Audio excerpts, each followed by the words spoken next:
Welcome back to the deep dive. So we're diving into something you sent in about Sarah's first trip to New York City. Okay. And, you know, on the surface, it seems like a kind of simple travel story, maybe with some language learning stuff in there. But I have a feeling there's more to it, don't you think? Absolutely.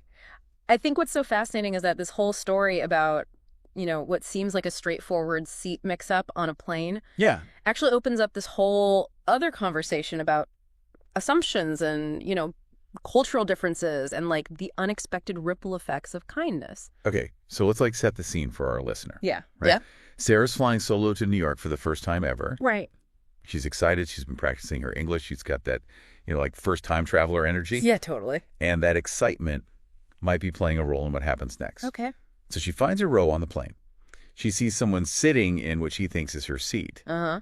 And she very confidently, maybe a little too confidently, tells him, "Excuse me, sir, this is my seat." Oh, she said that. Wow.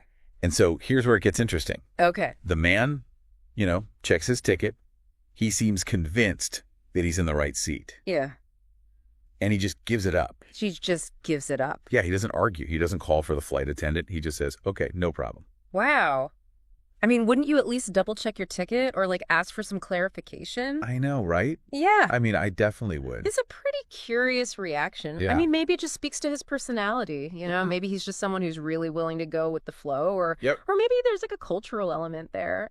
Some cultures really value avoiding confrontation, even if it means potential inconvenience. Wow. And it makes you wonder if Sarah's very direct approach, which is common in some cultures, Right. Might have been interpreted differently by someone from a culture that has a more indirect communication style. That's a really good point. I hadn't even considered that. Yeah. It's a good reminder that communication isn't just about the words we use, but also those unspoken cultural norms that shape how we interact with each other. Totally. And this subtle misunderstanding or maybe difference in communication styles, Yeah.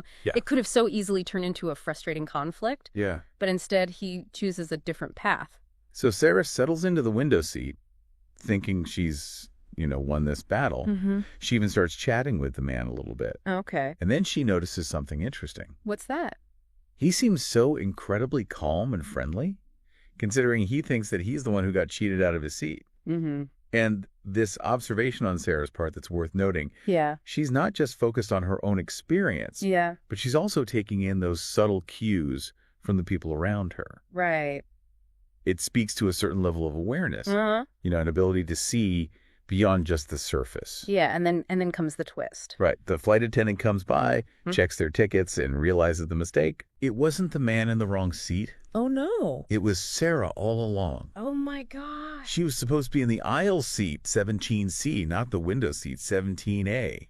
Wow. Can you imagine? What a moment of realization. And talk about embarrassed. And to make it even funnier, the man just smiles and says, "It's okay. I don't mind the middle seat." Oh, no. Talk about a lesson in humility. Oh, my goodness. I bet. But you know what? This whole scenario, even with all the awkwardness, it's actually a perfect example of something I think we often overlook in our, fast-paced lives. Okay, what's that? The power of just observing. Right. If Sarah hadn't been paying attention to the man's reactions, Yeah. his continued kindness, even after her mistake was revealed, she might have missed a really valuable lesson. Right. She might have just brushed it off as a travel mishap and moved on. Yeah, we're often so caught up in our own narratives, our own sense of being right, that we completely miss the subtle cues and behaviors of other people. And those cues, they often tell a much richer story than the one we've constructed in our own heads. Exactly. Okay, so Yeah. we've talked about the cultural aspect, the importance of observation. Right.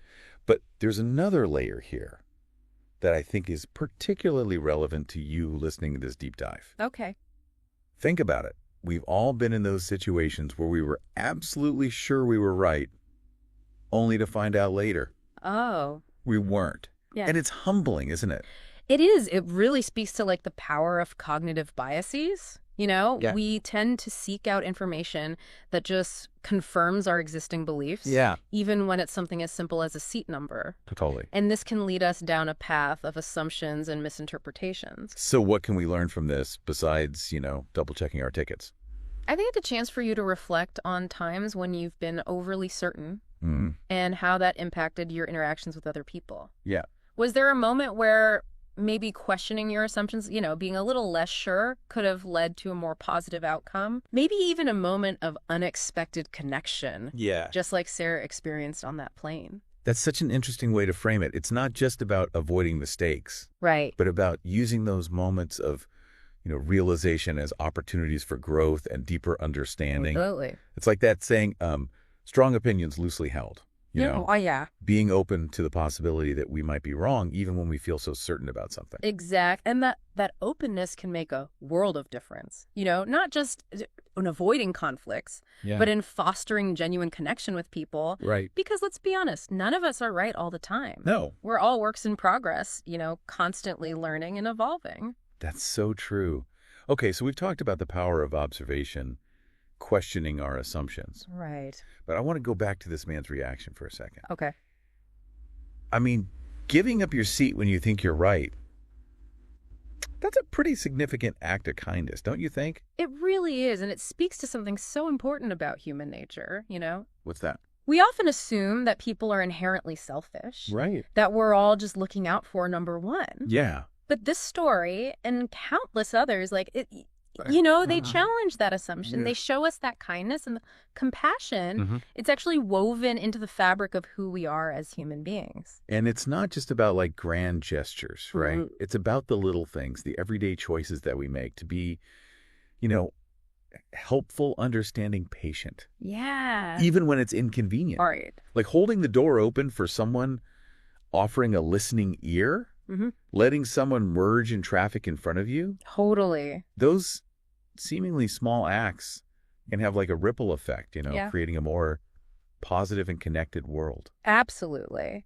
Think about it. Have you ever had one of those days where one small act of kindness, maybe from a complete stranger, just completely shifted your mood, made you feel seen and valued? Yeah. It's like a little spark of light that can brighten even the darkest day. Totally. I remember this one time I was having a really rough day. I was feeling completely overwhelmed, and this woman in the grocery store just smiled at me and said, "Hang in there, you got this." Oh. And it sounds so simple, but it completely turned my day around. Yeah. It reminded me that even in the midst of all the chaos, there's still kindness and connection to be found. That's a perfect example. Mm-hmm. And on the flip side, think about those times when someone's negativity, their rudeness or impatience has completely ruined your day. Mm-hmm. It's a stark reminder that our actions, even the seemingly insignificant ones, have a real impact on the people around us. So we have a choice, right? We can choose to be the person who spreads kindness and positivity. Yeah. Or we can choose to be the person who contributes to the negativity. Right.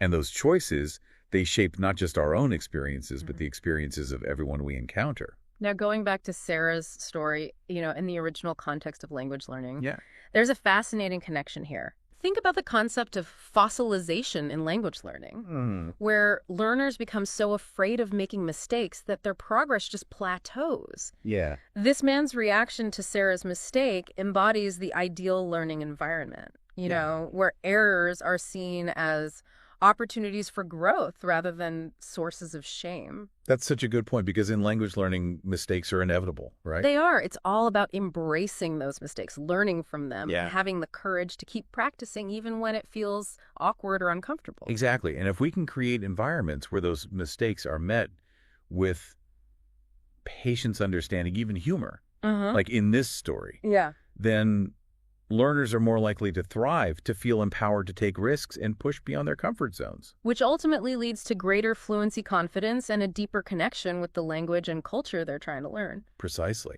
Yeah. It's about shifting the focus from perfection to progress. Right. From fearing mistakes to embracing them as valuable stepping stones on the path to mastery. Okay, before we move on, I want to circle back to something you said earlier about this man's kindness maybe being rooted in his culture. It made me think about how travel, especially to places where the cultural norms are different from our own, can be such a powerful tool for personal growth.